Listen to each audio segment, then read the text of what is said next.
Hey y'all, welcome to another episode of Ink and Overalls. I'm Dedra and coming to you today once again from my greenhouse. We are about to do the third in our seed series, which is going to be all about starting seeds, okay? Actually putting them in the cells, getting them ready to sprout so that they can get on their way to growing and we can put them in our gardens, okay? Outside, you're going to hear all the animals. It just is what it is. There's a few cars passing. Unfortunately, we do live not too far from a road that has some traffic this time of day, but this is the time of day I have, so this is the time of day we're going to use. And while I've got daylight, we're going to talk about starting some seeds.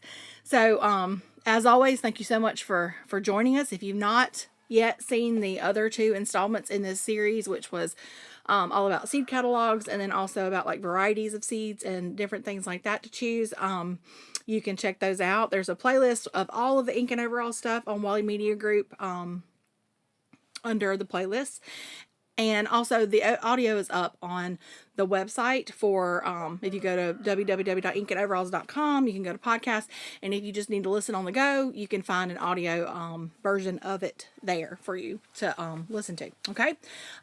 All right. So we've talked about getting the seed catalogs and starting to plan. I am challenging you to go ahead now and determine that you are going to start at least some of your seeds for your garden in the spring of 2025.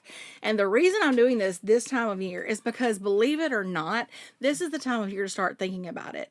I could show you all this in like early January and early February and you'd still have time to do it. But I'm doing it right now because I want you to see how easy it is, see how doable it is, and go ahead and set yourself up for success. I want you to go ahead and decide now that you can do it and that you're going to do it. And I want to see what you come up with because it's not a scary process. There are a few things that you need. I'm going to walk you through all of that. And then I'm actually going to show you how to do it. But anyway, I guess let's just get started. Let's just dive into it. First of all, I'm going to go over kind of the things you need. Obviously, you're going to need seeds. I've given some places that I like to purchase seeds from, like Botanical Interests, Baker Creek, which is rareseeds.com, Hoss Tools, and Johnny Seeds. Those are, and Southern Exposure. Those are kind of like 5 of my favorites. I think that was 5. Anyway, those are some of my faves. But I also really have had luck with burpee seeds and with some that I've picked up at Walmart. And, I mean, it's okay. Like, you do what you got to do. Oh yeah, and in my gardener, I did a whole seed haul on TikTok about that because I just ordered a whole bunch of stuff from him because he has an excellent selection and I've always had great germination there. And those seed packets are only $2 a piece. So, all different varieties, all different price points, and there's something for everybody.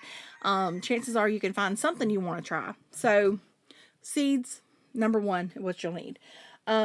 You're also going to need some type of seed starting cells or like a container to put your seeds in. Okay. You can go to Walmart and get at any time of year, Dollar General, Walmart, most big box stores are going to have some option of a seed tray, and it's going to look something like this. Just a sec. So you're going to get something that looks like this. It's not going to be this sturdy because this is from Greenhouse Megastore, and it's one of their sturdy ones, but you're going to get like a black tray, and you can get some of these little thin plastic cells that go in here, and it'll probably be full, and you'll just pay for like one at a time. And that may be all that you need, and there's nothing wrong with grabbing that if that's where you're at right now and that's what you want. The only downside to those is, unlike these, they're not as sturdy. And so they tend to need to be thrown out after just a couple of uses or even after one use, which means they end up in a landfill, which is no fun. So if you think you're going to end up doing this long term, if you're able to invest in a couple of these other options that I have, I would recommend you do so. But if not, don't worry about it. Do what you can. Start where you're at. And you can, like I do have some of these really thin little seed start cells. I can't talk, y'all. That I have used multiple times. I'm not a sterilize all your stuff kind of girl unless I had some problems. So you're going to see dirt and a lot of this stuff. I'm not gonna lie. But anyway, I have reused these with no problem, and that's fine. So, like I said, it doesn't mean you can't get a few years out of it. I'm just kind of saying plan ahead. If you have the ability to invest in something, I have a couple of other options to show you. First of all would be these burpee trays. These are the coolest little things that I've actually seen that you are able to buy in some big box stores. I have seen these at Tractor Supply, and I purchased this one from Target. I've seen them online at burpee.com and on Amazon and Target.com, I believe. These things are so cool. So if you're just starting a few, this one is 1, 2, 3. It's a 6x6, so you 36 plant starts in this little cell. Might be all you need for starting out, or just a couple of these. But it comes with a little bottom tray. And I'll explain that to you, because you want a tray like this that doesn't have holes, because we're going to bottom water these guys. We're not going to top water our seedlings. We're going to bottom water them, because that helps encourage a strong root system. And so you're going to need a tray to go underneath them. And that's why they come with trays. I mean, not only to keep them together, but that's an awesome option for watering them. Okay. And then you have the little cells that slip down in there. And these are like silicone, so they can pop out easily. But it's a super sturdy. This one is another sturdy little tray. Really good for the money. And you could get a couple of those and you'd be set if you don't have a very large area, or you're just wanting to get started. I can't recommend these enough. They're really awesome. I'm always shocked by just how good they are. And they have different sizes of them as well. All right. And then last but certainly not least, Bootstrap Farmer. So I've got some things from Bootstrap. Bootstrap Farmer is a company that sells these extremely sturdy planting supplies that are really unlike anything you can find anywhere else. They are not, I mean, like, you could just about stand on these things. They're not going to break. They've got the 6 cells. They have these little 2.5-inch pots like this. They've got some that are like 4 inches that look like this that I have also. They've got these little trays. They've got some little plug trays. Just about anything you're looking for, they can hook you up, and you won't be disappointed. It's an investment. Now, I was buying a little along with these. I had bought a couple of these things. These things, which are really cool. I had bought a couple of these. It's just got, I think that's 70 something, I'm not sure, cells, and once again, so strong. And I had a few of these 2.5-inch pots, and was just kind of buying along to build up my collection. And I actually won a huge like giveaway of a bunch of this stuff, so I have it, because that's why I have so much of it, because I was just buying a little along. It is an investment, but check that out if you think that if you're just wanting a few things, you may be able to swing it. Or if you have someone you want to buy a gift for, or whatever, or treat yourself. It's really good. Anyway, you'll just need something wherever you choose to get it from. Another really good supply store is greenhousemegastore.com. That's where I have bought some things in the past, and now they do have those heavy duty bottom trays, and they have some cells that are a little bit thicker than others. You can look and see what they have, but usually they have really good, reasonable prices on their stuff, and that's greenhousemegastore.com. All right, so you've got your stuff, you've got your seeds, you've got your containers. Now you're going to need something to label with, to label your seeds and your seed containers with. There are many different ways to do this, okay? So I have used popsicle sticks. You can buy all different sizes. You can buy the ones that are about like this and write on them with a permanent marker and stick them in. Now, they will fade with time, but they work fine. I've not had any problems with them, and it's a really affordable, biodegradable option. And then you can see on this tray, I was planting, since I didn't have individual cells, I was planting in rows here. And so I labeled them down here, which could be a problem if I turned it, But I was just really careful and labeled them that way, and that worked fine for me. And then I like these. Unfortunately, they are plastic, but they are extremely sturdy. They're really affordable. And I mean, I have this pack that's got hundreds in it, and this will last me forever. So, I just label these with a permanent marker and stick them in there. They have different colors. I just like using white because I'm not going to color code anyway. It's always going to be chaos, and so I might as well just have all white. So that's, labeling your seeds. That's important, because even though you may think you'll remember where you're putting this stuff, chances are you will forget, and you're going to want to know which varieties. Because, I mean, even if you are good enough to know that's a tomato, that's a squash, which tomato, which squash. You know what I'm saying? You need to be able to label your stuff. Trust me. Okay. And then you're going to need some type of seed starting mix. Now, what I'm about to show you is not what I usually use. This is not even something I recommend because I bought it because it was all that they really had left this time of year, and I'm not happy with it at all. But I'm just going to, for example, show you just a, nope, that's vermiculite. That's not what I'm going to show you. I'm going to talk about that in a minute. But just some type of seed starting mix. I usually get, there's a yellow bag that Walmart sells, and it's called Jiffy Seed Starting Mix. It's usually very affordable. Get a few bags of it. It's usually all I need. And it's great soil mix. What you're looking for, some people just use potting soil. I've used potting soil before that I kind of sifted through to make it a little bit more fine. Because what you're looking for whenever you're starting your seeds is you want to make sure that you've got a really fine, you've got really fine dirt to put those seeds into so that they can make good contact with that dirt, so they can begin their growing process. Now, you can make your own. You can buy it like this. You can sift potting soil, whatever you want to do. But you just want to make sure that you have something that is fine enough, that is easy to put your seeds into, and that they'll won't have any issue growing through. Okay. One thing to be mindful of whenever you start your seeds is that a lot of times seed starting mix doesn't have any type of fertilizer in it. Now some does, but some of them do. Some of them don't. So you just want to take a look and see, because your seed has all the energy that it needs to begin its growth process just inside that seed. Okay. Which means it's got enough to sprout, to give you those initial cotyledons, those like 2 little bitty baby leaves that grow first. But once it starts getting its true leaves, which are the ones that you can actually identify the plant by, okay, a seed, whenever it grows, it sprouts. You got these 2 little leaf looking things that sprout. And then as it continues to grow, sometimes those little leaves will fall off, but sometimes they don't. But anyway, it'll start to grow its actual true leaves, which are the ones you can identify the plant by. And once it starts growing those true leaves, it begins to need feeding with something.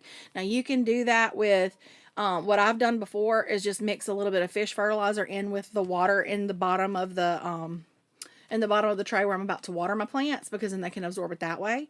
Or you can spray them with it, or you can, whatever you want to do. But you'll want to feed them with something, because now if you're using like a traditional potting soil, it's probably got enough fertilizer in it to get those plants on up and closer to being ready to put out. But a seed starting mix that's just a seed starting mix is not going to really offer them much. Now this one does say that it has plant food and root boosting mycorrhiza, so it does have some stuff in it. But just keep an eye out. If you start getting yellow plants or plants that look like they're struggling a little bit, they just may not have enough food in there with them in that small amount of soil that they're in. Okay. So said all that to say that. Now, I'm going to use this today for the purposes of example. But like I said, this is not my first choice. Now, if you were going to make your own, you can do something like, usually you do a mixture of sand and then like something like perlite or vermiculite, which is like the little stuff. This is like floating out. But like the little pieces, like little styrofoam balls that are in some of the potting mix you've seen before, that is what this is. And you can mix this and some sand and then compost with some coconut coir, and you can have like a really fluffy mix. And you can buy coconut coir. They even have it at Walmart over in the like the turtle section that you can like rehydrate. It looks like a brick. Let me get some. It comes looking like this, and you just put some water on it. You have to give it time, and it will eventually start to break up and just become like that peat. It feels a lot like peat, but it's coconut coir mixture that gives that light, airy feeling to the soil that you want whenever you're planting your seeds. Okay. I'm not an expert at making my own starting mix, but I'm going to do some research. I'm going to try some different things, and I will report back if I find something that I really like. I've made my own before. It grew okay. It's just so much easier for me to just buy seed start mix. Now, and I will say, once upon a time, potting mix may have been a much better option even than it is now. After the C word, after that hit in 2020, I feel like with the gardening world exploding, they couldn't really keep up with demand. And ever since then, I don't feel like potting mix 9 times out of 10 has been what it's supposed to be. whenever it comes to just regular potting soil, I feel like it's mostly bark. And a plant doesn't want to grow it. Like a seedling is not going to want to grow in that. It's just not conducive to growth for them. And that is why I stress the importance of something that's really light and fluffy. Either something you've sifted off of all that bark and you've sifted the bark out of it, or you buy and purchase or make your own seed starting mix specifically for that reason. Okay. I'm not trying to overcomplicate it, but I do feel like I would be putting you at a disadvantage if I told you you can just go out and buy potting soil and stick your tomato seeds in there, because 9 times out of 10, it may work, but it's not going to give you the best results. And I don't want you wasting your time and your money. Okay. And that's just speaking from, I can't speak from other people's experience. I can only speak from my own, but that's just the advice I have to give you. Okay.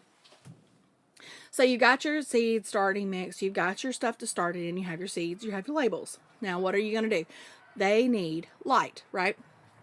So they need some type of a light source and possibly some type of a heat source, depending on where you're going to put them, okay?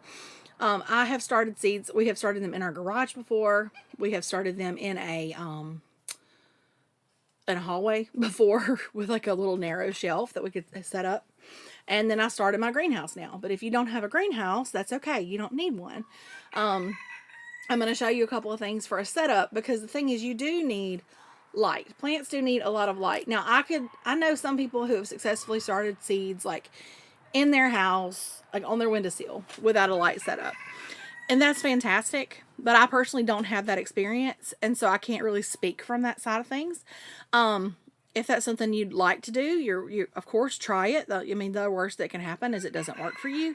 But I just don't want you to get discouraged if you do try it, and I can't really tell you exactly the best way to go about sitting them in your house and and letting them grow, because a lot of times they may sprout for you, but then the growth is going to be kind of leggy because they're going to be looking for sunshine. Okay. And that's when the stems get really long and they're just kind of like laying over, and they're just not healthy plants. And so I just can't, like I said, from my experience, I don't have a setup that's like without a light to share with you, but I have an affordable way to get some lights on your plants and get you set up to really start and be successful. Okay. So let me show you the lights that I use, and I'm going to talk about the shelf that I use, and then we'll move into actually starting some seeds. Like I said, I do use my greenhouse a whole lot nowadays. I can close it up in here, and I have a little heater I can run if I'm trying to start something in here. But starting indoors is what I've done for years and years and years. And so we have one of those. I'm going to pop up a picture because mine is over here and you can't really see it. Those black metal shelves that are like super sturdy, like storage shelves. You can use them like in your garage and stuff. They have adjustable, like you can determine how you can determine how spread apart you want your shelves to be. But it is a really good option for your seed starts, okay? Even if you just wanted it for another purpose and you just designated a couple of the shelves to starting plants, you could probably get a really long way just doing that. And then you'll need some kind of a light source. So this is an LED shop light. They are very lightweight. They come in a pack of like 3 or 4. They can be hooked together. They have these little options. Let's see. They just plug in regularly, but you can get them that can be like daisy chained together. They can be hooked together. And it has, like this one in particular, has a little pulley cord on it, for turning it on and off. But it has these hooks like this. Everything's falling. I'm sorry. It has these hooks like these guys that you can use, these and chains that you can use to hook to the bottom of those shelves, so that you can put your light on your plants. Now, one is not going to be enough for a row of your starts. You need to have about 2 lights to put on your row of plants. On your row of seed starts. It's going to hang above them like this. Okay. And you're going to want them really low. You're going to start these out so low and close to your seed starting trays that you think you're crazy, because you don't want that plant to shoot, that little brand new seedling to shoot up and have to look for light and automatically start getting leggy and getting too tall, too big for its britches, and getting too long of a stem on it before it starts getting its true leaves. and it'll be all cockamamie and it'll be all weird and can cause problems for the plant from then on. So that's why you start your seeds under lights, and you start your seeds with those lights really, really close to your seeds, okay? And then as your seedling grows, you can lift your lights up. So as that sprouts, you'll want to keep it like 1 to 2 inches above that plant as it grows. It becomes a little less important as that plant gets bigger, but whenever it's really little, it's extremely important that you keep these really close to it so that they don't have to go searching for light, okay? You can get timers that you can set these on so that you can turn them on during the day, off during the night, without you even having to really be out there or wherever you're setting this up. And I'm going to link, like I said, there'll be some linked in the description, but these are, I think these are 5,000 lumens, maybe. Take that out if it's wrong. But anyway, so you'll see lots of grow light setups that range in the hundreds of dollars sometimes. And sometimes you'll see a grow light that's advertising itself and it looks all big, but when you get it, it's like the bars on it are like, I'm all caught up here. Lord, hold on. But the bars on it are like this long and you can't do much with it. So that's why I recommend these, guys. This thing will go, it almost fits perfectly on those shelves I was talking about. You can get 2 or 3 of these on a, like, per shelf, and you're good to go. And you can easily fit probably three of those big trays on one shelf. And each of those trays holds like 72 or 70 something starts. So you can start a whole lot on one shelf, guys. You really can. And that gets a little trickier as they get bigger, but you can, to get them started, that's enough. All right, I just wanted to quickly kind of go over exactly what it is that we look for whenever we buy our grow lights. I didn't want to tell you wrong whenever I was recording this video, but we usually look for the lumens, which is the brightness, to be 5,000 or better. And then whenever it comes to Kelvin, which is the temperature of the light, you want it to be 6,000 or greater, which is going to give you more of a daylight bulb. And you'll see that word used in some of the listings as daylight.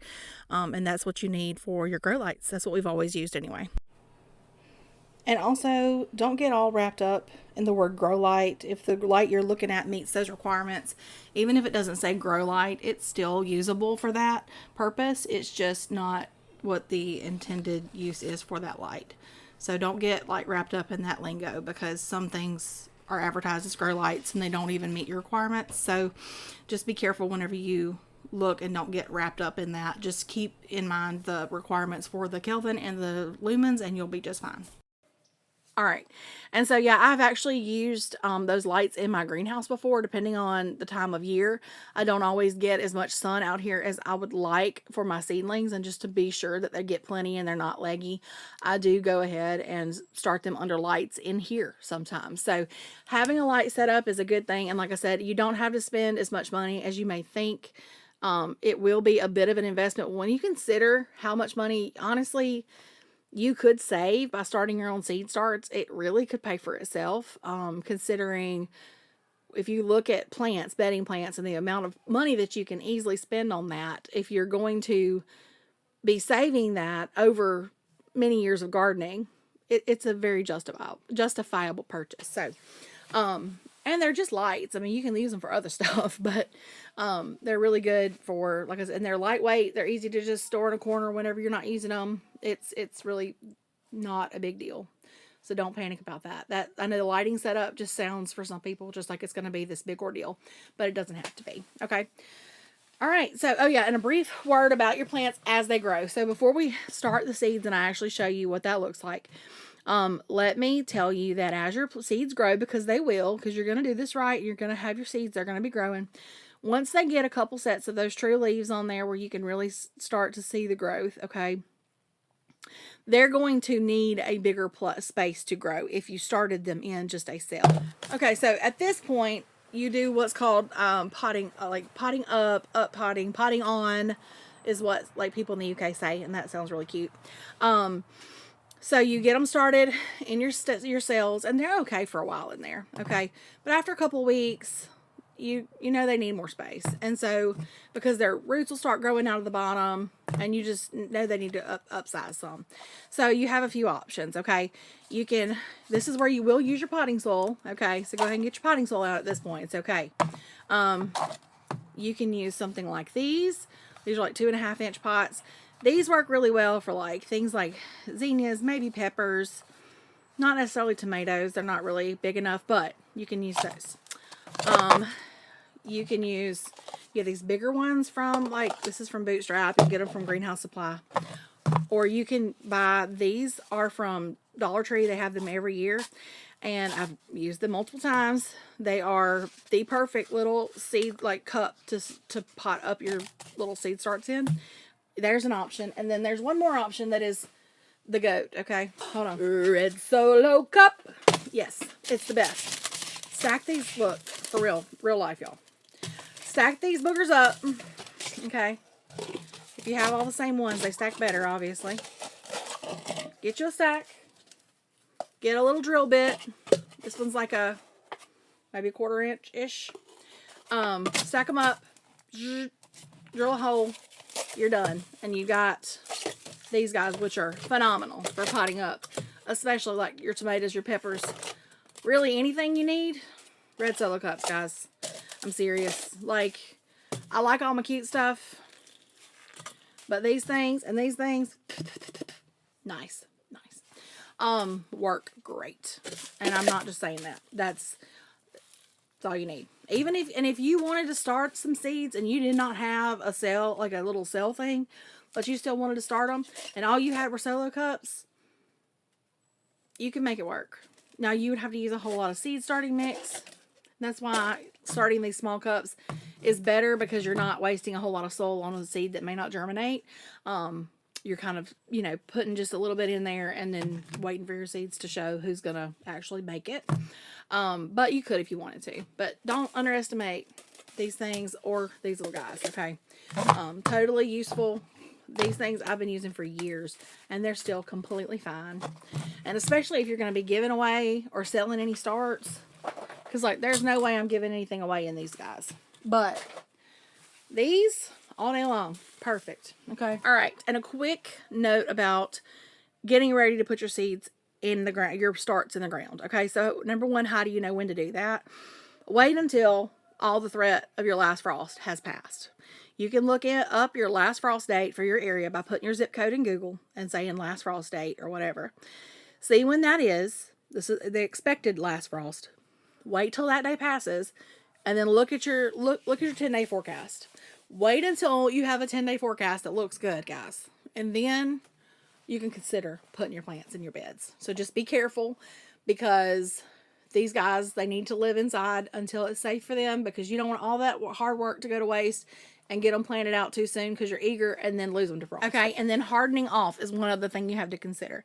So before you do get ready to harden these guys, get ready to put these guys in the ground, you're going to want to slowly acclimate them to being out in the sunshine and the wind, and just being outside, especially if you're raising them inside the whole time. Okay, so you can do that just by one afternoon, whenever it's kind of this time of day, or, whatever, or one morning, whenever the sun's first coming out.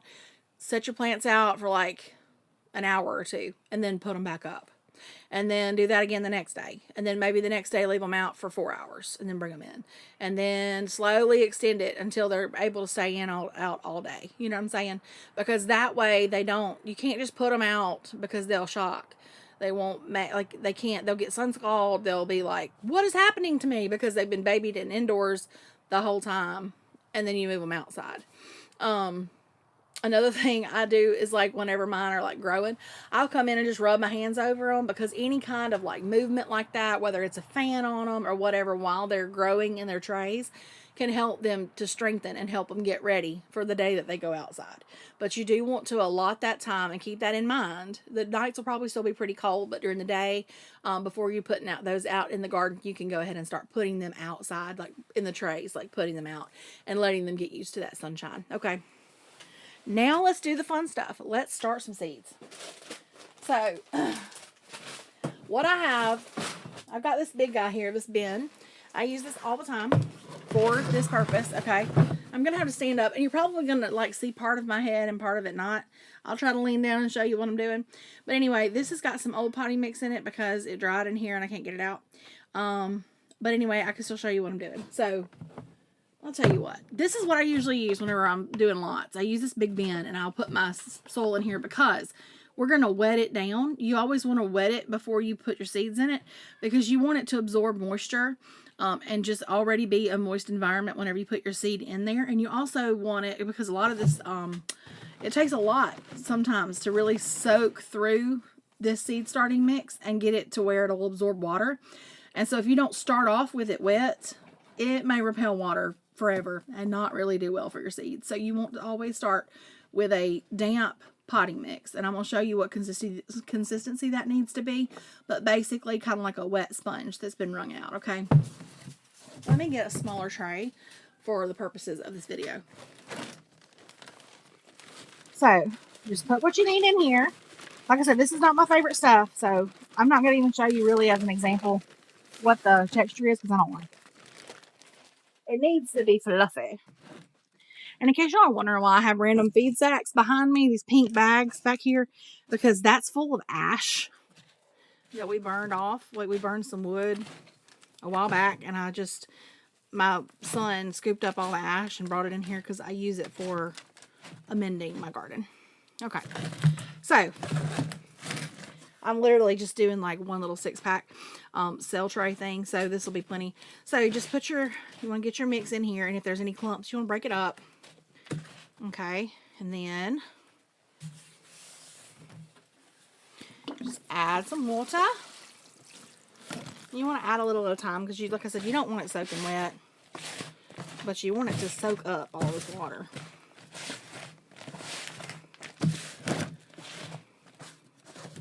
Just to show you what I'm working with here.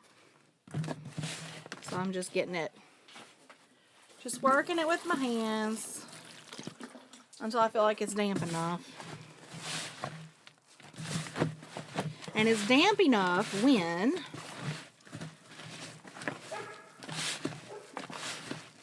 you can kind of pick it up and it'll hold together like that. And what I do, if it is a little drippy, as I'm filling up my containers, I'll just kind of wring it out and put it in there. So this is fine. Like I said, don't look at the consistency because this is a little more barky than it needs to be, but that's what you'll get. All right, got a little thing, got this. Gonna just fill them up, and I mean like pack it in. Don't just halfway fill it because then it's gonna like be half full by the time it dries out a little bit and has a few days age on it. So wring that out and stick it down in there. This is the worst, y'all. Sorry, this is not a great example, but the Jiffy from Walmart's good stuff, and I'm sure there's some other good stuff out there, but this is not great. I will start my own before I use this again. Okay. I mean, make my own seed starting mix is what I mean. All right. But I'm going to do it. I mean, I've used it. Whenever I use this in the past, I'm just stuffing it in there, guys. And just evening it off on the top. Like that. This did work fine. I just don't really like working with it. But it's got lots of little fibers in it, which is why it works well, because it does make contact with the seeds. It's just not my favorite. Okay. So got that done. And you're going to do that 11 times if you're planting a whole bunch. But seed tray filled, on to the next. So now let me wash my hands real quick. So let's talk a little bit about your seed packets, okay? So I talked about it a little bit in the last video, how your seed packets can offer you a lot of really good information. So this one is just a market blend of lettuces from Botanical Interest, and I bought it because it was a big pack, and it's a mix of a lot of the ones that are in it are listed on the back. But I like all of these, so I ordered it because when it comes to lettuce, I like a mixture anyway. I don't like to have just one kind. So this is what we're going to be planting today. Now, there's a ton of information on the back of these seed packets that talk about when to start inside, when to start them outside, if you're going to sow directly into the ground, which is an option, and I talked about that in the other videos. And then also germination instructions, which can give you an idea of when you need to plant these things. For example, this says that light aids in germination, okay? Soil temperatures over 80 hinder germination. because lettuce does not like heat. So you're not going to get good germination if it's over 80 with these things, which is why in Mississippi, I don't grow this stuff in the late spring and summer, because it gets over 80 here pretty quick, consistently over 80, and lettuces just don't like that. But anyway, lots of information. They'll tell you the seed depth usually, how deep you need to plant your seed, and then they'll talk about your maturity, so how long you can expect to wait from the time you plant this until you're able to harvest it. And there's usually a large window. Like this is 21 to 45 days, because with something like lettuce, it's going to depend on when you want to harvest it. If you want baby greens, if you want it a little more mature. So also on seed packets, you're always going to see usually a packed for and a sell by date on here. Okay. Don't throw away a seed packet just because it says that it's out of date. Now, you may want to use it cautiously and maybe do a little trial run to see if your seeds are going to sprout if you think they're too old. But don't give up on them, because if a seed is stored properly, it's capable of germinating long after that date has passed. And a quick little tip, if you wanted to see if something's going to germinate, one way you can do it is like to see if the seeds are still good, but you don't want to like do all this and then end up with a bad seed. You could take a few of these and put them on a damp paper towel and roll the paper towel up and put it in like a plastic bag and come back after a couple of days and see if it's sprouted. And if it's sprouted, you know that your seeds are good. They're viable. But like I said, I've had, especially things like tomato seeds and pepper seeds, I feel like they can really get some age on them and still be great. So how deep do you need to plant these guys? So the smaller the seed, obviously the more shallow you're going to go. A good rule of thumb is usually like you want to go about twice as deep as the seed is like long-ish or wide. Long, wide. Let's see. A general rule of thumb is to plant the seeds at a depth that is twice the width of the seed itself. So I wasn't crazy. So about twice as wide as the seed. Go that deep with your potting mix. And some things that are super small, like basil, mustard, things like that, you may not even want to disturb the soil. Like you may just want to kind of disturb it a little bit and sprinkle on top and leave it, and not worry about covering it back up. But what I do usually, I just use my finger and I just go in and just make a little divot. Now, if it's something like a squash, I'm gonna like make an actual like hole in here. But for this stuff, I just go really shallow, just disturb it enough to pull it back some, so that I can put the seed in there. And then I'm going to put a couple per cell, because I will thin these out if they end up being like more than one germinates. I'll just separate them and plant them both. My dog's after something. I need to go check on it. I'll be right back. She's just doing her job. There was somebody over there she'd let me know about. So, yeah, it's my guilty pleasure. Okay. Now you just want to push it back in place and just cover them just lightly. You don't want the seed to be too deep. It's not going to be able to come out and do anything. All right. So you don't want it to fight too hard to get out. Okay, so they're all tucked away in there. They're good to go. So these guys will go somewhere. So now I'm just going to leave these guys out here in the greenhouse. I will close up the doors. It's warm enough in here. I think it'll germinate fine. This is not really the time of year to be planting anything, or even around here. But I wanted to start something to show you guys. And whenever this sprouts and everything, I can always put it in a grow bag in here in the greenhouse. It'll stay warm enough and it'll produce in here just fine. So it's not really a waste, but it was I needed to show y'all what to do. All right, and then, and a quick tip about heat. So some seeds, like the one that really comes to mind, are like peppers. They do not like to germinate in cold soil. And so if your garage or wherever you're at, if it's even like dropping like below like 70, whenever you're trying to germinate something like pepper seeds, you may want to look into getting like a heat mat, which they're very affordable. You can buy them. They're specifically made for seeds, and you just sit them under your tray to give a little added heat so that you can get that germination process started. They don't all need that. I've never used one. We have one, but I've never had to use it to get germination to happen for me. But I do know that people do use it, and it is a kind of a hack of getting those peppers going ahead and germinating, because peppers do take a while sometimes. Now with these guys, you'll see growth in a couple days probably. Because lettuce just seems to sprout really quickly. But some things take longer. Some things take several days. Some things even take a week or two. Usually you can kind of get an idea for that, a feel for that from your seed packet. If not, you can Google about how long it takes for certain things to germinate. Because if you don't see any action on the top here for a while, it doesn't necessarily mean that nothing's going on underneath the soil. You just have to give it time. Okay, so I'm going to label these guys. And I'm just putting lettuce on here because it's not a specific kind, it's a mix. So I'm going to label them. I got my little label, stick it in there, and they're good to go.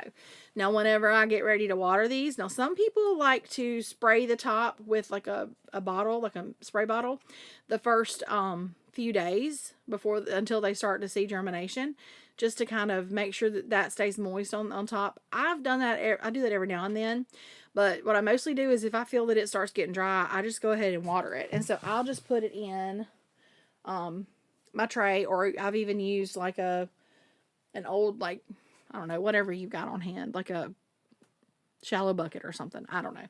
But something that you can put an inch or two of water in and set this down in it. Give it time. You'll notice that the top starts to get moist again and absorb some water, and then you just remove it. Okay, you don't want it to sit in water forever. You don't want it to get overly wet, because you can get fungal problems.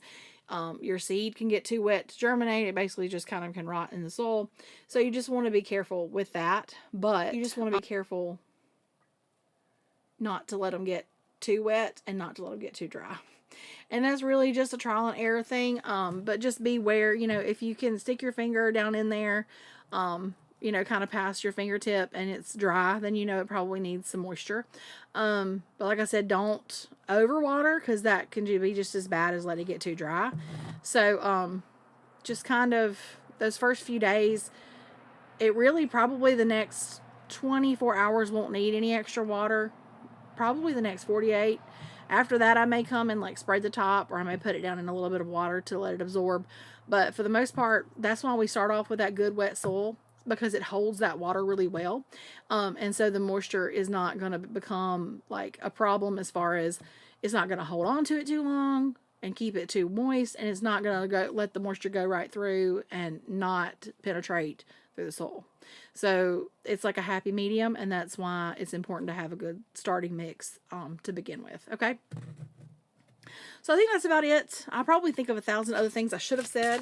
If I do, I'll just make a part 2, or I'll do some reels or something and point y'all to it. But thank you so much for hanging in. I know this was a long one, but I had a lot to say, and I hope that I did it in such a way that you can kind of sort of piece together what I was trying to explain. And I hope that you feel a little more comfortable and a little bit more like you can come to this video and look at it and be ready to get started and be ready to do your thing, because you can do it. I know you can. And for a lot of us who love gardening, starting seeds can give us a head start on getting our hands in the dirt and getting something green growing long before we're able to step out in our gardens and really get started in there. Okay. So it's like it extends our season a little bit. We get to start growing and nurturing even earlier if we start our own seeds, and we get so much more you get satisfaction out of it, and you get to pick all different kinds of varieties. So there's lots and lots of benefits to being able to start your own seeds, and you can do it. I know you can. So catch me here on Wednesdays, 7 Central Time on Wally Media Group. And on Sundays, I upload to the podcast platforms, which this one will probably not be a great audio podcast because I did lots of demonstration, but it'll be there anyway.